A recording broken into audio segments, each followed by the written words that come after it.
Retour sur l'incroyable dénouement des 24 heures du Mans 2016 et une pluie de nouveautés pour le festival de Goodwood, c'est le sommaire de ce lundi 20 juin 2016. Bienvenue à tous.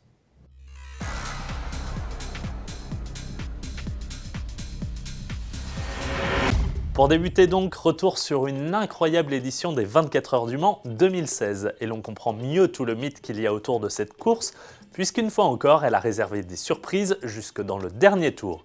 Le départ donné sous la pluie par Brad Pitt n'augurait rien de bon et a obligé les 60 voitures à rester 53 minutes derrière la voiture de sécurité avant que celle-ci ne s'efface pour donner le coup d'envoi de ces 23 heures et 7 minutes du Mans. C'est alors que le duel Porsche-Toyota a débuté. La 919 hybride numéro 2, celle de Romain Dumas, Neil Jani et Marc Lieb, partie en pole position, s'est fait passer dans la soirée par la Toyota numéro 6 avant de reprendre la tête plusieurs fois dans la nuit pour qu'en début de matinée, ce soit finalement la Toyota numéro 5 qui passe devant. Mais à moins de 10 minutes de l'arrivée, coup de théâtre, la Nippon de tête est victime d'un problème technique avec son limiteur de vitesse qui s'enclenche. Elle s'arrête dans la ligne droite à un tour de l'arrivée pour voir la Porsche numéro 2 lui passer devant et boucler les 384 tours de cette édition en première place. C'est la 18e fois que Porsche s'impose aux 24 heures du Mans.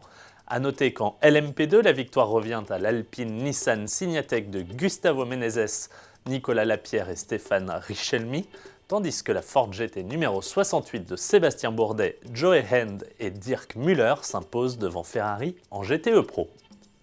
Une Ford GT qui symbolisait le retour de la marque aux 24 heures du Mans, 50 ans après le triplé historique des GT40 en 1966 et qui était aussi bien une star sur la piste, en tenue de compétition, qu'en tenue de série. Accompagné de véritables GT40, de GT de 2005 et 2006 et de Mustang, c'est une toute nouvelle GT dans une livrée grise qui s'est offert un bain de foule. Pour rappel, Ford va produire 250 Ford GT par an pour un tarif unitaire autour des 350 000 €. De son côté, durant la parade des pilotes qui avait lieu le vendredi, c'est Bugatti qui a assuré le show avec une Chiron.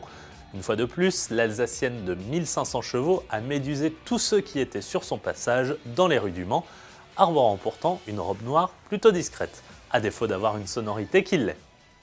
On quitte désormais Le Mans pour l'Angleterre et plus précisément le Festival of Speed de Goodwood qui se tiendra dès ce jeudi 23 juin.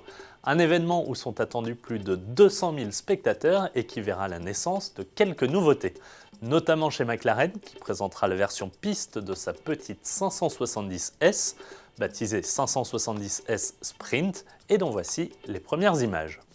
Mercedes-AMG lèvera lui le voile sur la GT-R, annoncée comme une véritable bête, traquée dans la jungle par Lewis Hamilton et ses amis trappeurs. À demain.